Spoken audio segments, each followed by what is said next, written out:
In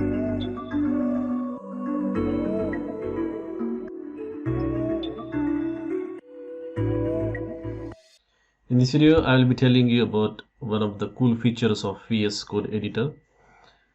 So most of the times what we do is we make changes in the files and we forget to save the files, and if your computer crashes or VS Code crashes, then you will not be able to get those changes back. So there is one feature in the VS Code which allows you to save the document automatically. And to do this setting, what you have to do is go to the file in VS Code and go to the preferences settings, and you will find one setting called as auto save. Okay, so you can see here, or you can also search it by this auto save, and you should be able to get to that particular setting.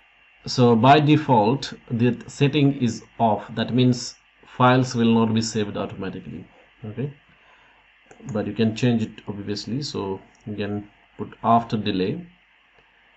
So what happens is that the files will be automatically saved after say 1 second, or you can put like on focus change or on window change. So whenever those events happen, the files will be automatically saved and you don't need to worry about the files or the changes getting wiped out. Most of the projects I like to do this setting where I will select on focus change or on window change, because I don't want to lose my changes. So really cool feature from VS Code. You can also think about using this feature in VS Code. Thanks for watching.